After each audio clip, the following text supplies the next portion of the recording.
हमने सोचा था किलियन एम्बाप्पे, किलियन दी इलीगल एम्बाप्पे ये वर्ल्ड कप के फिर से फाइनल में चला जाएगा, फ्रांस को जिता देगा वर्ल्ड कप। लेकिन ना भाई ना दोस्तों, मजाक से हटके ये स्पेन भाई। हम कह रहे थे फ्रांस इलीगल है, हम कह रहे थे फ्रांस को कोई रुका नहीं सकता, हम कह रहे थे फ्रांस रोक ही नहीं पाओगे भाई, कुछ भी कर लो रोक ही नहीं पाओगे। लेकिन Spain, Lamine Yamal, Fabian Ruiz, Oyarzabal, Simon, मतलब क्या बंदे, Pedro Porro, Laporte, Cubarsi, Cucurella, Rodri, Dani Olmo, Alex Baena, इन सभी ने है ना मजबूती से रोक लिया, फ्रांस को रोक दिया है दोस्तों। फ्रांस गई वर्ल्ड कप से बाहर। अगर इस मैच को फ्रांस जीत जाती तो कंसेक्यूटिवली थर्ड फाइनल खेलने वाली थी फ्रांस, 2018, 2022 और अब 2026 के वर्ल्ड कप फाइनल में फ्रांस नहीं खेल रही दोस्तों। मजाक से हटके, लेकिन मजा आ गया, मजा आ गया। एज ए बार्सिलोना फैन भाई मुझे तो मजा आने वाला है, मुझे तो मजा आने वाला है वर्ल्ड कप की फाइनल देखने में भी। शायद से Argentina it's going to be in the final और हम देखेंगे Lamine Yamal versus the Lionel Messi. भाई मजाक से हटके बहुत बड़ी चीज देखने वाली। फाइनलिज्म कैंसिल हो चुका था, लेकिन दोस्तों इस मैच से क्या लगा यार, फ्रांस क्या खेली। मतलब आपको लगा फ्रांस ने बहुत ज़्यादा पैशंस के साथ फुटबॉल खेला, बहुत अच्छा खेला। पहली चीज़ तो डेला फोंटे, जिसके ऊपर सब लोग उसको गालियाँ पेलते हैं, बहुत गालियाँ पेलते हैं लोग उसको, लेकिन डेला फोंटे द कोच ऑफ इस्पानिया भाई, इस्पानिया बैडिज बहुत ज़्यादा आज खुश होगी और फ्रांस बैडिज बहुत ज़्यादा रोती रहेगी। लेकिन रोना चलता है भाई, एक दो दिनों के लिए रो जाओ, क्योंकि आपको पता ही है अगर फ्रांस जीत भी जाती, आज की मैच जीतकर फाइनल में चले जाते, तो पेरिस में क्या होना है, पेरिस में वही सेलिब्रेशन, आग लगा देंगे। उसके बाद अगर फ्रांस हार भी जाती, वही सेलिब्रेशन, मतलब सेलिब्रेशन क्या, आग लगाने वाले, मतलब फ्रांस जीतेगी भी तब भी जलने वाला है पेरिस, फ्रांस हारेगी भी तब भी जलने वाला है पेरिस। तो हमें क्या भाई, पेरिस तो जलने वाला है, मतलब चांस ही नहीं है कुछ बचने का। तो हो जाए, कुछ भी हो जाए, हमें क्या ही करना है। बट हमने देखा डेला फोंटे ने पूरा आउट क्लास कर दिया, द डीडीआर डिशम्स के सिस्टम को आउट क्लास कर दिया, डीडीआर डिशम्स को जीरो कर दिया इस मैच में। क्योंकि डीडीआर डिशम्स ने सोच के आया था वो कि ऐसा करेंगे वैसा करेंगे, गेम ऐसा चलेगा, नहीं हुआ भाई। बहुत बंदे इंटरनेट के ऊपर गालियाँ गलोच कर रहे हैं भाई इस चीज़ के ऊपर कि रोनाल्डो बेटर है, मेसी वो छोड़ो, हालैंड बेटर है, एम्बापे बेटर है, लमीन यमाल बेटर है, Olise versus lamin Yamal, debate भाई, डिबेट ही नहीं है।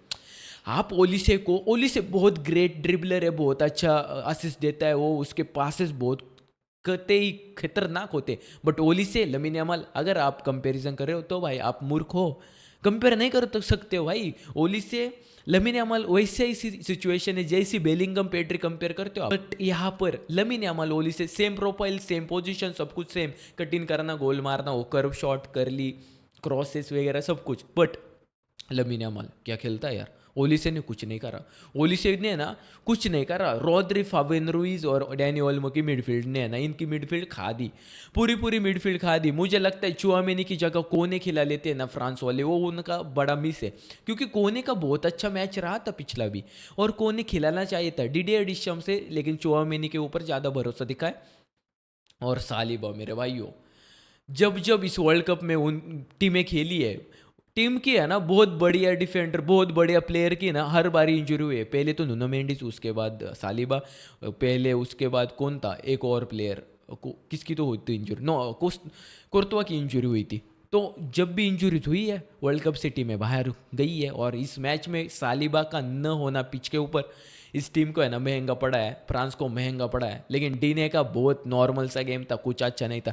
आफ्टर साइनिंग टू पीएसजी डीने खत्म हो गया भाई, मैग्नेन कुछ नहीं करा। पहले तो लमीन यमाल इस मैच में, जो बंदे कहते हैं लमीन यमाल कुछ नहीं करता, लमीन यमाल ने असिस्ट नहीं दिया होगा, लमीन यमाल ने ना गोल मारा है, लेकिन लमीन यमाल इज क्यों क्या हो रहा है, लमीन यमाल क्यों प्लेयर ऑफ द मैच बनता है? क्योंकि FIFA world cup is rigged दोस्तों। ये आंसर है आपका, नहीं मेरे भाई। लमीन यमाल जो करता है ना, प्री असिस्ट होना, ड्रिबलिंग, पासिंग, मतलब वो ऐसी ऐसी चीज़ें करता है, उसकी वजह से स्पेन गोल मार पाती है मेरे भाई। तो एक बात को समझो, lamin Yamal is the lamin Yamal. वो जब असिस्ट नहीं देगा, गोल भी नहीं मारेगा, तब भी वो बेटर खेलता होगा। Better player on the pitch कौन होता है? इतने 22 प्लेयर्स होते, लमीन यामाल होता है मेरे भाई। Pedro Porro from right hand side Llorente को क्यों नहीं खिलाता है डिलाफोंटे? क्योंकि पेड्रो पोरो बहुत अच्छा खेला। इस मैच में गोल भी मार दिया भैया ने। उसका गोल तो छोड़ दो, लमीन यामाल ने पहली जो पेनल्टी विन करी थी ओरियाज़ाबाल की, बहुत अच्छी पेनल्टी। एंड मैच है ना, मैंने तो बोल दिया था सेट हो जाएगा स्पेन की तरफ। क्योंकि अगर आप कह रहे हो इलीगल है, फ्रांस है भाई, इलीगल है। बारकोला इनके पास, ओलिसे है, एम्बापे है, डेम्बेले है, खतरनाक अटैकिंग है, खतरनाक अटैक है। लेकिन दोस्तों आप ये भूल रहे हो, इनके पास डैनी ओल्मो है, इनके पास फैबियन रुइज है, लमीन यामाल है। ऐसे प्लेयर्स है जो क्रेजी है टाइट स्पेस में, लो ब्लॉक को उखाड़ के फेंक देंगे। और अटैकिंग प्लेयर ये ना, इनकी बहुत ज़्यादा बढ़िया होती है प्रेसिंग। और भाई मज़े आ गए इस मैच में। लापोर्ट कुबारसी की बात होनी चाहिए, जो उन्होंने डिफेंडिंग करी। कुबारसी एट 18 भाई, मैं हर बार कहता हूँ he is Lamine Yamal of Barcelona, क्योंकि he is Lamine Yamal of defence line of Barcelona, he is Lamine Yamal of defence line of Spain भाई। क्योंकि कुबारसी लमीन यामाल अटैकर, इसलिए उसको है ना सब लोग ऑफ लाइमलाइट में आ जाता है। लेकिन कुबारसी को लाइमलाइट नहीं मिलती, कुबारसी को फोकस नहीं मिलता है, क्योंकि वो डिफेंडर है दोस्तों। उनाई सिमोन मेरे भाई, क्या कर रहा था तू? उनाई सिमोन मतलब इसका है ना, आप ये देख लो, ये किधर आ रहा है, इधर तक आ रहा है भाई। इधर रहते हैं डिफेंस लाइन, लो ब्लॉक वाले इधर खेलते, इधर मिडफील्ड होती है। उनाई सिमोन ये हाथ तक आ चुका था दोस्तों। तो समझ लो एक बात को, उनाई सिमोन ने कतई माहौल खड़ा कर दिया था। और इस मैच में है ना, उनाई सिमोन बहुत अच्छा था, बहुत रिस्की गेम प्ले था उसका, रिस्की गेम्स किया उसने, लेकिन कर रहा तो अच्छा ही है। रॉड्री भाई हर बारी की तरह बहुत अच्छा खेला। और मुझे लगता है भाई फेबियन रुइज की जगह पेड्री को भी खेला सकते हैं, लेकिन पेड्री के स्टॉक्स थोड़े है ना ढीले है इस वर्ल्ड कप में, जीरो हो गए। तो पेड्री बहुत अच्छा नहीं था ये वर्ल्ड कप उसका। बट पेड्री होवे हैं, पेड्री जो भी करेगा वो बहुत अच्छा ही करेगा। दोस्तों मेरे भाइयों, रेबियोट की एकलौता प्लेयर जिसकी 7 के ऊपर आई है रेटिंग, और एम्बाप्पे भाई ने जो रंगा गया था ना, मतलब सिमोन को जो मार रहा था ना, पटक के दिया था, जो भी कर रहा था सिमोन, टाइम पास करने की चीज़ें कर रहा था सिमोन भाई। एम्बापे डिक्टेटर हो आप, लेकिन घर पर यहाँ पर नहीं चलेगी आपकी डिक्टेटरशिप, क्योंकि भाई ये वर्ल्ड कप है, वर्ल्ड कप है। ओलिसे का बहुत अच्छा गेम नहीं था, लेकिन डीडीआर जिस जब जैसे सेकेंड हाफ, फर्स्ट हाफ में तो लैक्रोक्स को लाना पड़ा। मेरे को लग रहा था भाई कोनाटे लाएंगे, लेकिन नहीं, लैक्रोक्स को लाया। आते ही बंदे ने काम किया भाई, डिफेंडिंग वाला माहौल तो खड़ा गया था। कौन है भाई, कौन है is the one of the best player from this side in this world cup from France भाई? डिजेरेडुए लाया, थियो हर्नांडिस लाया, रायन शेरकी लाया, थियो की जगह डी ने खिलाता है। मुझे लग रहा था भाई हर्नांडिस बहुत अच्छा भी खेल लेता, लेकिन अटैकिंग वाइज वो बढ़िया है, डी ने डिफेंस वाइज बढ़िया है। इधर से पेड्री, मिकेल मरीनो और फेरन टोरेस लाते, लेकिन मिकेल मरीनो ने आज गोल नहीं मारा भाई, गोल की जरूरत नहीं थी इसलिए नहीं मारा होगा। मैं सीधा सीधा कह दूँ ना, ये जो मैच हो रहा था, लोगों को पता था फ्रांस जीत जाएगी, लेकिन मुझे पता था भाई स्पेन जीतने वाली है। हमने प्रेडिक्शन वीडियो देखा है आपने मेरा, उसमें मैंने कह दिया था स्पेन वर्सेस फ्रांस अगर होने वाला ही था। मैंने तो प्रेडिक्शन कर दिया था इनका सेमीफाइनल होगा और स्पेन फाइनल में जाएगी। स्पेन मैंने तो प्रेडिक्ट कर दिया वर्ल्ड कप भी जीतेगी, इनके अगेंस्ट आ जाइए अर्जेंटीना, कोई भी आ जाए वर्ल्ड कप जीतेगी। ये वर्ल्ड कप जीतने वाले हैं दोस्तों। मतलब इतनी ज़्यादा बॉल पोजीशन थी फ्रांस के साथ, मतलब 50%, 50-50 समझ लो ना बॉल पोजीशन थी, लेकिन इन्होंने सिर्फ एक जी बना है 0.3 का, 0.3 का एक जी। फर्स्ट हाफ में तो 0.04 का एक जी, कुछ भी नहीं था दोस्तों, कुछ भी नहीं है। दिस साइड से हम उम्मीद करते हैं कि इन्होंने ज़्यादा एक जी बनाना है, इन्होंने गोल स्कोर करने, लेकिन इन्होंने कुछ भी नहीं करा। सेकेंड हाफ में 0.27 का एक जी, तब भी स्पेन का एक जी इनसे ज़्यादा ही था। बट वही बात है, ओवरऑल देखा जाए तो 0.3 का एक जी बना है। टोटल शॉट तो बहुत ज़्यादा लिए, लेकिन ऑन टारगेट सिर्फ 3 थे। अपोजिशन बॉक्स में सेकेंड हाफ में उन्होंने चीज़ें करने की ट्राई करी, लेकिन स्पेन जैसी टीम है ना, बॉल रिकवरी बहुत फास्ट है इनकी। फाउल करते हैं, कुकुरेया मेरे भाई, कुकुरेया वो कैसे भूल गया मैं, ये कुकुरेया जो बंदा ना, ओ माय गॉड भाई, खतरनाक साइनिंग कर ली है रियल मैड्रिड ने। क्योंकि कुकुरेया जो खेलता है ना मेरा भाई, best left back in this world cup right now कुकुरेया। इस मैच में बंदा पिच के ऊपर हर तरफ दौड़ रहा था, रिकवरी मार रहा था, मिडफील्ड में आ रहा था, बहुत बढ़िया कर रहा है बंदे ने, बहुत बढ़िया खेला है कुकुरेया। कुकुरेया दिस वर्ल्ड कप में भाई आग लगा रहा है। अगर निको विलियम्स फिट होता तो ये टीम और भी खतरनाक लग सकती, क्योंकि निको विलियम्स आते ही समझ लो लमीन यमाल है राइट हैंड साइड के ऊपर, तो लमीन यमाल के ऊपर है ना 2 बंदे ये डाल देते, 3 बंदे अपोजिशन के आ जाते, तो लेफ्ट हैंड साइड को एलेक्स बायना कुकुरेया को है ना स्पेस मिल जाती है, ओरेजाल को और डैनी ओल्मो को स्पेस मिलती है, तो उधर लमीन अगर बॉल देगा तो गोल पड़ेगी। इसलिए कुकुरेया बहुत अच्छा दिख रहा है, क्योंकि लमीन यमाल है ना प्लेयरों को अट्रैक्ट कर लेता है उसकी तरफ, इसलिए बन जाती है स्पेसेस। और ये जो चीज़ है ना ये बहुत बढ़िया होगी अगर आपके पास लमीन जैसा और एक प्लेयर आ जाएगा लेफ्ट हैंड साइड, जो निको विलियम्स है, थोड़ा थोड़ा, पूरा लमीन नहीं लेकिन खेलता है ना यार, तो लमीन की तरफ सर भी बंदे चले जाएंगे और निको विलियम्स को स्पेस मिलेगा और निको गोल्स मारेगा भाई। तब निकोल आएंगे तो अगली वाली टीम क्या करेगी, 2 बंदे लमीन के ऊपर डालेंगे, 3 नहीं डालेंगे, तो 2 डालेंगे ना, तो ये किधर डालेगा, तो एक बंदा कम हो जाएगा लमीन के ऊपर, तो लमीन खुद गोल मारेगा भाई। लमीन ने शॉट ऑन टारगेट लिया लेकिन गोल नहीं मार सका। लमीन का जो गोल था, जो ऑफ साइड दिया गया, वो भी गोल ऑफ साइड बहुत ज़्यादा मार्जिनल था दोस्तों, बहुत ज़्यादा मार्जिनल। मुझे लगता है जो हैंड था भाई उसकी वजह से, और लमीन का ऑफ साइड ही था वो। क्या आपको क्या लगता है कमेंट सेक्शन में बता देना दोस्तों। इस मैच में है ना स्टैट्स देखने नहीं, मैंने मैच देखा, मैंने फ्रांस देखी नहीं। मुझे लगा भाई ये कौन सी टोटेनम खेल रही है, मतलब पता ही नहीं चला फ्रांस थी, फ्रांस नहीं थी दोस्तों।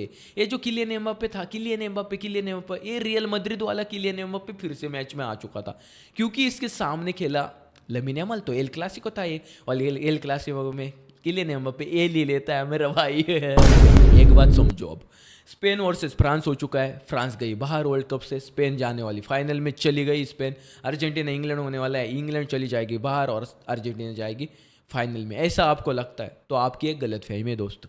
मैं बताता हूँ, जाएगी यार, जाएगी, समझ लो, चली भी जाती है अर्जेंटीना, चली भी जाती फाइनल में, फाइनल जीतेगी। ये जो टीम है, ये जो 4 टीमें थी, इनमें से सबसे ज़्यादा, मतलब हम कह सकते हैं कि सबसे ज़्यादा वीक टीम है ना अर्जेंटीना ही है, क्योंकि अर्जेंटीना का भाई गेम है ना निकल रहे थे, इजिप्ट, कैपो वर्दे और ऐसी टीम है जिनके आगे स्विट्जरलैंड, उनके आगे अच्छे से जीतना चाहे, उनके आगे अर्जेंटीना को कमबैक करना पड़ रहा था। तो समझ रहे हो बात को, अर्जेंटीना फुल कन्विंसिंग विन नहीं थी उनकी, विन जीत रहे थे वो, लेकिन मैं तो कन्विंस नहीं हुआ अर्जेंटीना का इस गेम प्ले से। बट लियोनेल मेसी भाई मैजिकल प्लेयर है। इस वर्ल्ड कप का लियोनेल मेसी के पास है ना एक ही चीज़ नहीं है, वर्ल्ड कप का गोल्डन बूट। और लमीन क्या बोल रहा हूँ, किलियन एम्बाप्पे वर्ल्ड कप से हो चुका है बाहर, उसके 8 गोल है, लियो मेसी के 8 गोल है, 2 मैच है लियो मेसी के हाथ में। लियो मेसी अगर गोल पेल देता है 1-2, लियो मेसी गोल्डन बूट जीत जाएगा। हैरी केन भी है, लेकिन मेरे को लगता है भाई लियो मेसी वर्ल्ड कप का गोल्डन बूट जीतने वाला है। वर्ल्ड कप गोल्डन बूट ये एक इकलौती ऐसी इंडिविजुअल अवार्ड है जो लियो मेसी ने नहीं जीती। तो अब लियो मेसी के ट्रॉफी कैबिनेट में इंडिविजुअल अवार्ड और एक आने वाला है मेरे भाई। ये एलियन आदमी है, इसकी है ना कंपेरिजन किसी ह्यूमन से मत करना, कंपेरिजन ही नहीं हो सकती, अलग ही लेवल का बंदा है भाई, खत्म है खत्म। लियो मेसी जादू है, नाम में जादू है, ये जिसको नहाता है वो भी मैजिकल बन जाता है लमीन यमाल। इंग्लैंड और से जो मैच होने वाला है अर्जेंटीना का भाई, लियो मेसी तो आग लगा है, लेकिन इधर इनके पास है बेलिंगम, टीम तो बहुत बढ़िया है, बहुत अच्छी टीम है इंग्लैंड की। बट भाई वो एक समझ लो, पैशन से कौन खेलता है इंग्लैंड की तरफ से, पैशन से बहुत ज़्यादा बेलिंगम ही खेलता है, बाकी कोई नहीं भाई, बेलिंगम जैसा कोई नहीं। लेकिन इधर अर्जेंटीना में पैशन के साथ सभी बंदे खेलते, एक ही बंदा है जो प्रेसिंग नहीं करता। बाकी इधर इंग्लैंड में 1-2 बंदे जो अच्छी प्रेसिंग कर लेते हैं, बहुत अच्छी, वो है बेलिंगम और एंथोनी गॉर्डन। बट इधर सभी बंदे प्रेसिंग कर देते दोस्त। बट भाई मजे आ जाएंगे। फ्रांस वर्सेस अर्जेंटीना फाइनल नहीं होने वाला है, हमको पता चल गया है भाई।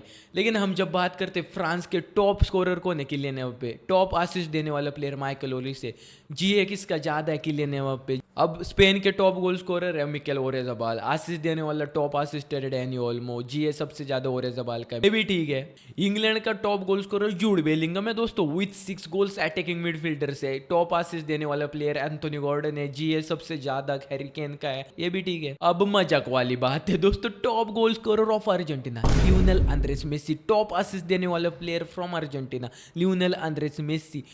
टॉप जी है किसका, जी है सबसे ज्यादा लियोनेल आंद्रेस मेसी। तो समझ रहे हो, लियोनेल आंद्रेस मेसी इस अर्जेंटीना टीम को कैरी कर रहा है। 2019 में लियो मेसी ने कैरी किया था बार्सिलोना को, 2026 में 39 years old Leo Messi carry कर रहे हैं एक अर्जेंटीना की टीम को, जिसके पास बहुत ज्यादा टैलेंट है। और हर वक्त हम जब चाहत रखते हैं ना, ये हमें चाहिए वो मिलता है भाई। अब अल्वारेज और लाउटर मार्टिनेज भी स्ट्राइकर भी फॉर्म में आ ही रहे हैं। पिछले गेम में बहुत बढ़िया गोल मारा था भाई, पेल दिया, बैंगर कर रहा था, बैंगर मार दिया था अल्वारेज ने। तो अब अल्वारेज भी फॉर्म में, टीम फॉर्म में आ चुके हैं अर्जेंटीना के। और अर्जेंटीना को आप वर्ल्ड कप से कभी भी बाहर नहीं रख सकते, वो भी जीत सकते हैं वर्ल्ड कप। मेरी जैसी मुझे लगता है भाई स्पेन जीतेगी वर्ल्ड कप, लेकिन इंग्लैंड बाहर जाएगी, ये भी मुझे लगता है। सबसे बड़ी बात इस मैच की होने वाली है एंथोनी गॉर्डन वर्सेस मोलिना भाई, स्पीडस्टर्स का गेम होने वाला है। बेलिंगम को कैसे रोकते हैं, मिडफील्ड बहुत अच्छी खेलनी पड़ेगी इस मैच में। अगर बॉल देंगे, अर्जेंटीना क्या करती है, अब बॉल दे देते, पहले क्या करती थी अर्जेंटीना पिछले वर्ल्ड कप में, बॉल गोल मार देते थे, लास्ट के 10 मिनट्स में बॉटल कर देते थे, फिर से अगली वाली जो टीम होती थी वो कर देते हैं इनके साथ बराबरी वाली गोल स्कोर, फिर उनकी जाती थी मैच एक्स्ट्रा टाइम में। लेकिन इस वर्ल्ड कप में क्या हो रहा है, अर्जेंटीना पहले गोल खा रही है, उसके बाद कमबैक कर रही है। मतलब अगर, और कमबैक भी कैसी, प्रेसिंग कैसी थी अर्जेंटीना की। पिछले में वर्ल्ड कप में अर्जेंटीना डिफेंडिंग जब कर रही थी तब बॉल के साथ डिफेंडिंग कर रही थी विद द बॉल। अब क्या कर रही है, बॉल दे देते हैं और डिफेंडिंग डिफेंडिंग डिफेंडिंग। सिर्फ एटलेटिको मद्रिद वाली मुझे लगती है भाई, अर्जेंटीना एटलेटिको मद्रिद जैसी खेलती है इस वर्ल्ड कप में, खेल रही है अब तक तो। लेकिन बारसा जैसे खेलना पड़ेगा भाई अर्जेंटीना तुम्हें। विद द बॉल करेंगे आप डिफेंडिंग तो आपको है ना ज़्यादा परसेंट चांसेस होते हैं कि आप गोल ना खाए। विदाउट द बॉल करेंगे तो गोल मार देगा भाई बेलिंगम। उनके पास बहुत अच्छा प्लेयर है इंग्लैंड के पास। तो अर्जेंटीना वर्सेस इंग्लैंड बहुत तगड़ा गेम होने वाला है। मेसी मैजिक दिखेगा आपको, मेसी का मैजिक अगर दिखता है तो अच्छा है, मेसी मैजिक अगर नहीं होता है तो अर्जेंटीना बाहर जाएगी। लेकिन मुझे लगता है भाई Spain versus Argentina in the final. कल मिलते हैं वीडियो में, तब हमें पता चल जाएगा कौन जीतेगा कौन नहीं। बट फाइनल बहुत बढ़िया मिलेगा हमको देखने को। लेकिन फाइनलिज्म नहीं हुआ तो फाइनली वर्ल्ड कप का होने वाला है, Messi versus lamin Yamal, Argentina versus Spain. भाई मजा आने वाले हैं। कुछ नहीं यार, मेसी के पास गोल्डन बूट आएगा, क्या बैलन डोर मेसी जीत सकता है? Let me know in the comment section. दोस्तों इस वीडियो में इतना ही, मिलते हैं लाइव स्ट्रीम में। आज भी लाइव स्ट्रीम कर रहे हैं हमने, मजे ही मजे लाइव स्ट्रीम में मिलेंगे। वीडियो में इतना है, अब मिलते अगली वीडियो में लाइव स्ट्रीम में। कितनी बार कहोगे, बोल रहे होगे ना। हाँ बाय दोस्तों, जय हिंद।